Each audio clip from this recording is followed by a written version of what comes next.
Class 9 ছায়া, জীবনবিজ্ঞান ও পরিবেশ, শুভ্রনীল চক্রবর্তী। তোমরা যারা ছায়া বইটার জন্য কমেন্ট করেছিলে তারা দেখে নাও। 4 অধ্যায়, জীববিদ্যা ও মানব কল্যাণ। অনুশীলনী প্রশ্নোত্তরগুলো দেখে নাও। প্রথম প্রশ্ন, দেহ প্রতিরক্ষায় সাহায্যকারী কোন প্রোটিনটি প্লাজমায় পাওয়া যায়? কোন প্রোটিনটা প্লাজমায় পাওয়া যায় দেখে নিব। এটা আছে পেজ নম্বর। প্লাজমায় যেটা পাওয়া যায় সেটা হচ্ছে অ্যান্টিবডি। অ্যান্টিবডিকেই বলা হয় ইমিউনোগ্লোবিন। তাহলে এটা হবে অপশন সি।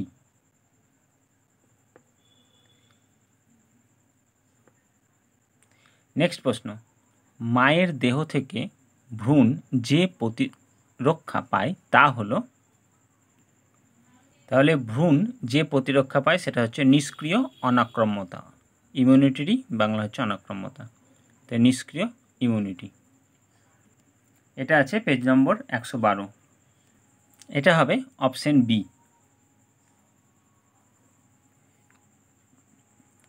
অ্যান্টিবডির উদাহরণ হলো, পেজ নম্বর 113, অ্যান্টিবডি 5 প্রকার।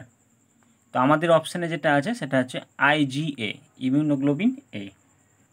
এটা হবে অপশন বি, IgA। নেক্সট প্রশ্ন, অর্জিত অনাক্রম্যতার একটি উপাদান হলো, পেজ নম্বর 114, এটা হবে বি কোষ। এটা হবে অপশন সি।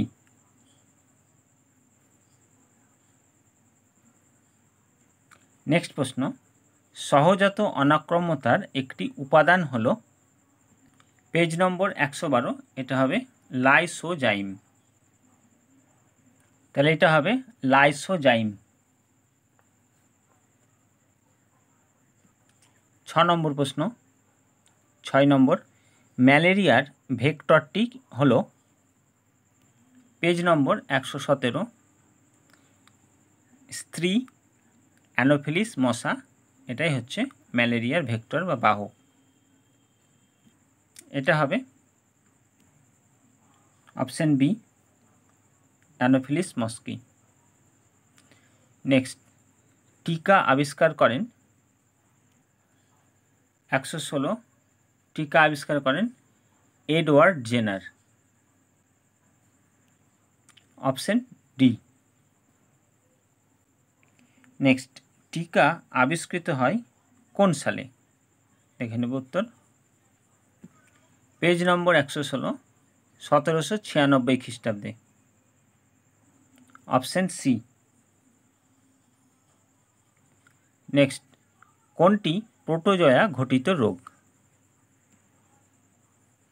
117, ম্যালেরিয়া প্রোটোজোয়া ঘটিত রোগ।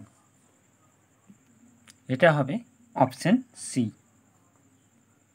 নেক্সট, কোনটি ব্যাকটেরিয়া ঘটিত রোগ? পেজ নম্বর 118, যক্ষ্মা ব্যাকটেরিয়া ঘটিত রোগ। এটা হবে অপশন বি। নেক্সট, অ্যান্টিজেনের যে অংশে অ্যান্টিবডি বন্ধনে আবদ্ধ হয়, পেজ নম্বর 113, অ্যান্টিজেনের যে অংশ অ্যান্টিবডির সঙ্গে যুক্ত হয় তাকে এপিটোপ বলে। Page number 130, 123। Option A. Next প্রশ্ন, 12 নম্বর প্রশ্ন, সবচেয়ে ভয়ঙ্কর ও মারণ ম্যালেরিয়া হলো, পেজ নম্বর 117, ম্যালিগন্যান্ট ম্যালেরিয়া। এটি মারণ রোগ। তাহলে এটা হবে ম্যালিগন্যান্ট বা ম্যালিগন্যান্ট। Option C. নেক্সট প্রশ্ন, কোষ নির্ভর অনাক্রম্যতার প্রধান কোষ হলো, পেজ নম্বর 114, কোষ নির্ভরযোগ্য অনাক্রম্য এর প্রধান কোষ হচ্ছে টি কোষ। এটা হবে অপশন এ। নেক্সট প্রশ্ন, জেনার প্রথম যে টিকা প্রয়োগ করেছিলেন তাতে কোন রোগের জীবাণু ব্যবহার করেছিলেন? তাহলে যার গো বসন্ত হয়েছিল তারকে আর তার কাছ থেকে তার ক্ষত থেকে রস নিয়ে গুটি বসন্ত যার হয়েছে তাকে দিয়েছিল তার দেহে, তার ফলে কী হয়েছিল, সে সুস্থ হয়েছিল।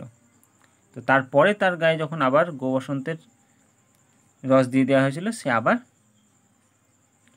তার মধ্যে আর গুটি বসন্তের কোনো প্রভাব পড়তে পারেনি।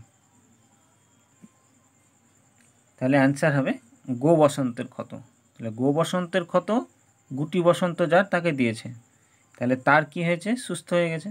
তো পরে গুটি বসন্ত থেকে দিয়ে যখন আবার ওকে যার যে সুস্থ হয়ে গেছে তাকে আবার গুটি বসন্ত যখন দেওয়া হলো, তখন সে কী হয়ে গেল, আর গুটি বসন্ত ওর ওপর ইফেক্ট করতে পারলো না। ফার্স্ট যেটা নিয়েছিল সেটা গো বসন্ত। তো এটা হবে অপশান বি, গো বসন্ত। নেক্সট, কোনটি পেস্টের জৈবিক নিয়ন্ত্রণের সুবিধা নয়? পেজ নম্বর 122, জৈবিক নিয়ন্ত্রণের পরিবেশ বান্ধব, লক্ষ্যের নির্দিষ্টতা আর কম খরচ, এই তিনটেই। তাহলে নির্দিষ্ট জীবের বিনাশ করবে, এটা নির্দিষ্ট সব জীব তো মরবে না, নির্দিষ্ট জীব মরবে। কম উৎপাদন মানে কম টাকাতে হয়ে যাবে, আর পরিবেশ বান্ধব, যেগুলো পরিবেশ বান্ধব সেগুলো ব্যবহার করে যদি কীটনাশক বানায় তাহলে পরিবেশের কোনো ক্ষতি করবে না। পরিবেশ দূষকটা হবে সুবিধা নয়। নিচের কোন সায়ানোব্যাকটেরিয়া অণুজীব সার? পেজ নম্বর 123, অণুজীব সার রূপে সায়ানোব্যাকটেরিয়া হচ্ছে অ্যানাবিনা। এটা হবে অপশান সি। নেক্সট প্রশ্ন, VAM হলো, পেজ নম্বর 123, এন্ডোমাইকোরাইজা হলো VAM। এটা হবে অপশান এ। নেক্সট প্রশ্ন, জৈবিক নিয়ন্ত্রণে ব্যবহৃত নোসেমা হলো, পেজ নম্বর 122, নোসেমা হচ্ছে প্রোটোজয়া অর্থাৎ আর্দ্র প্রাণী, এককোষী প্রাণী। তাহলে অন্যান্য জীববিজ্ঞান বইগুলোতে দেখিয়েছিলাম যে প্রোটোজয়া হচ্ছে আর্দ্র প্রাণী, তাই আমি অপশান বিতে রাইট দিলাম। তো নোসেমা হচ্ছে প্রাণী, এককোষী। ক্লস্ট্রিডিয়াম জীবাণুটি কোন রোগের সঙ্গে জড়িত? পেজ নম্বর 118, ক্লস্ট্রিডিয়াম হচ্ছে টিটেনাস, ক্লস্ট্রিডিয়াম টিটেনাস। তাই এটা হবে অপশান বি। নেক্সট, ডেঙ্গু জ্বরের ভেক্টরটি হলো, এর ভেক্টর এডিস ইজিপ্টাই মশা। Page number 118, option C, Aedes. Next, breakbone জ্বর হয় ড্যাশ রোগে? পেজ নম্বর 118, ব্রেকবোন ফিভার অর্থাৎ হাড়ে অস্থিসন্ধি এগুলোতে পেশিতে ব্যথা হবে, সেটা ডেঙ্গু জ্বরের ক্ষেত্রে হয়, অপশান এ। নেক্সট প্রশ্ন, একটি সাব ইউনিট টিকা হলো, পেজ নম্বর 116, সাব ইউনিট টিকা হেপাটাইটিস বি টিকা, অপশান ডি। নেক্সট, দেহের প্রতিরক্ষার প্রথম স্তর হলো, প্রথম হলো আমাদের দেহত্বক, অপশান বি। নেক্সট প্রশ্ন,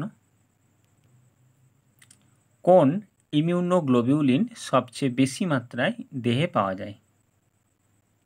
পেজ নম্বর 113, ইমিউনোগ্লোবিন জি বেশি পাওয়া যায়,